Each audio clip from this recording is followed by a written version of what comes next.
नमस्कार दोस्तों, आज हम जो एससी का सेंट्रल कास्ट सर्टिफिकेट बनता है उससे रिलेटेड कुछ आपके डाउट हैं उन्हें क्लियर करेंगे। तो पहले नंबर पे लेते हैं कि ये सर्टिफिकेट बनेगा कैसे। इस सर्टिफिकेट को बनवाने के लिए ये सेकंड पेज पे एक लिस्ट दी हुई है। आप उस लिस्ट के किसी भी ऑफिसर से जाकर के सर्टिफिकेट बनवा सकते हैं। जैसे इस पर डीएम हो गया, एसडीएम हो गया, या एडीएम, या तहसीलदार या मजिस्ट्रेट हो गए। इनमें से किसी से भी आप ये जा कर के सर्टिफिकेट बनवा सकते हैं। ये सर्टिफिकेट अगर आप तहसील में बनवाने जाते हैं तो ये तहसीलदार साहब आपको बोलेंगे कि आप लेखपाल और नायब तहसीलदार से, लेखपाल और कानून गो, जो नायब तहसीलदार नहीं, लेखपाल और कानून गो से आप जा कर के एक रिपोर्ट लगवा लाइए। तो उस रिपोर्ट में ज़्यादा कुछ खास नहीं होता, बस लेखपाल को ये लिखना होता है कि हमारे क्षेत्र का निवासी है और इस जाति से बिलोंग करता है। और जो कानून को होते हैं तो उन्हें वो इस रिपोर्ट को वेरीफाई कर देते हैं।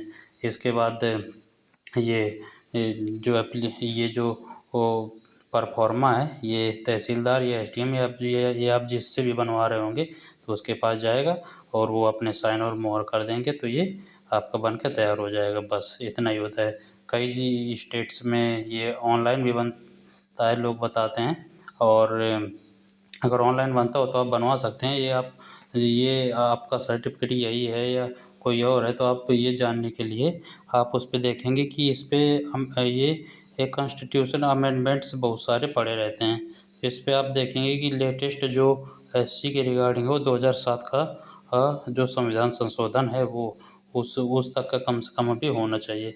और आप ये सर्टिफिकेट बनवाते टाइम ये ज़रूर ध्यान रखिएगा कि बहुत सारे लोगों के सर्टिफिकेट में ऑफिसर के ऑफिस की मुहर नहीं लगी रहती, तो आप मुहर ज़रूर से ज़रूर लगवाइएगा उनसे, क्योंकि ये मुहर तो ज़रूरी होती है। और ये सर्टिफिकेट अगर दूसरा जो प्रश्न बनता है तो ये सर्टिफिकेट का जो परफॉर्मा है ये आपको मिलेगा कहाँ से। तो ये सबसे पहले नंबर पे तो आप कोई भी जो सेंट्रल का एग्ज़ाम होता है तो वो उसके नोटिफिकेशन में जा कर के आप लास्ट के जो पेजेस में जाएंगे तो उस पर आपको ये 1 या 2 पेज में मिल जाएगा। जिस पे पहला पेज होता है वो मेन होता है, लेकिन जो सेकंड पेज रहता है, अगर आप का कहीं से पलायन होकर आप दूसरी जगह रहने लगे हैं, आपका वो परमानेंट एड्रेस हो गया है, तो आप उसके लिए भर सकते हैं। लेकिन कई जगह है तो ऑफिसर्स बोलते हैं कि नहीं, आप ये वाला भी भर के दीजिए, तो आप ये भर के ये दे सकते हैं। अगर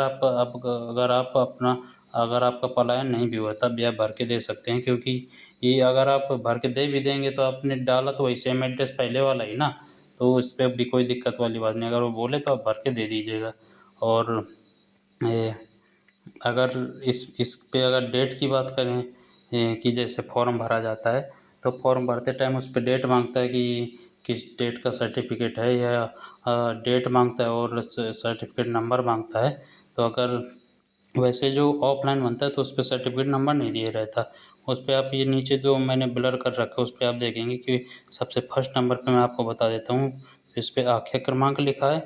ये कुछ नहीं होता, ये जो तहसील स्तर पे जो ए, तहसीलदार साहब आख्या लगाते हैं तो उनका एक नंबर नोट कर लिया जाता है। तो वही ये वो कौन से नंबर पर आपकी आख्या लगी है, तो ये वो बस नंबर होता है। तो ये आपका सर्टिफिकेट नंबर आप इसे नहीं मान सकते, क्योंकि ये हर तहसील में कहीं पे 5 अंक का 6 अंक का अलग अलग डिजिट का भी हो सकता है।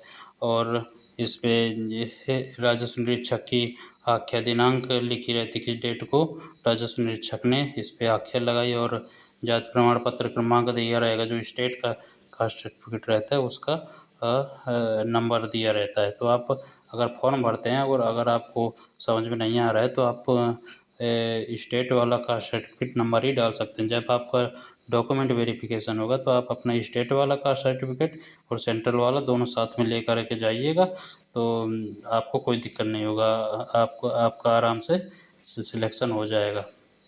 तो ये बात रही। और अगर कई सारे लोग पूछते हैं कि इसकी वैलिडिटी कितनी रहेगी, तो वैलिडिटी इसकी कोई फिक्स नहीं है। एससी की जो ईडब्ल्यूएस और ओबीसी का रहता है तो उस पर उसका टाइम पीरियड रहता है, लगभग 1 साल का रहता है।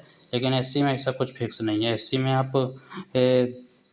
आप ये समझ लीजिए कि ये लगभग 5-6 साल तो कोई दिक्कत नहीं है, मतलब आप बना के रखिए या आपको कुछ कोई बोलने वाला नहीं। लेकिन अगर इसी बीच में अगर कोई बड़ा संविधान संशोधन हो जाता है, जो आप देखेंगे ये नीचे लिखा है इस पे लेटेस्ट 2007 में के हिसाब से अभी ये है इस 2007 तक के जो वो सर्टिफिकेट 2007 तक जो SC/ST में जो संविधान संशोधन हुए हैं, तो उस हिसाब से आप इस कास्ट में अभी तक बिलोंग कर रहे हैं। अगर कोई बड़ा संविधान संशोधन हो जाता है और जिस पे कई जातियाँ एस सी से बाहर होती हैं या अंदर आती हैं तो वो उस कंडीशन में आपको नया सर्टिफिकेट बनवाना पड़ेगा। और अगर आप ये चेक कर लीजिएगा कि ऐसा तो नहीं है आपका 2002 तक का ही आपका संविधान संशोधन का बना हुआ है, तो वो आप एक बार और रिन्यू करवा के 2008 या इसके बाद तक का भी बन गया हो सकता है, अब आने लगा हो तो आप वहाँ तक का बनवा लीजिएगा। तो ये हो गया। और कई सारे लोग पूछते हैं कि स्टेट वाला क्या चल जाएगा। देखिए बहुत सारे एग्ज़ाम्स रहते हैं कि उनमें स्टेट वाला चल जाता है। स्टेट वाला वैसे मैक्सिमम जगह चल ही जाता है, लेकिन अगर अगर एग्ज़ाम के नोटिफिकेशन के अकॉर्डिंग देखें तो नोटिफिकेशन में वो स्पेसिफाई कर देते हैं कि हमें सेंट्रल का कास्ट सर्टिफिकेट चाहिए है, क्योंकि वो उसके लास्ट में वो EWS और OBC के साथ साथ SC का भी परफॉर्मा देते हैं कि आप इस परफॉर्मा में बना करके लाइए। तो इस हिसाब से तो वो जो नोटिफिकेशन के अकॉर्डिंग रूल के हिसाब से तो सेंट्रल की ही ज़रूरत रहती है। और कई मतलब जो फेज़ 11 या फेज़ 10 के एग्ज़ाम हुए जो उसमें स्क्रूटनी के रिजल्ट आए हैं, तो उस पर देखा है कि सेंट्रल के सर्टिफिकेट की वजह से भी कुछ लोगों को रिजेक्शन मिला। लेकिन ये मतलब बहुत ही माइन्यूट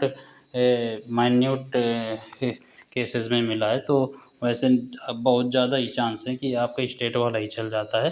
लेकिन अगर आपके पास समय है, 2-3 दिन का भी समय है, तो आप पास के तहसील में या किसी DM ऑफिस या SDM ऑफिस में जा कर के आप कॉन्टैक्ट करके बनवा सकते हैं।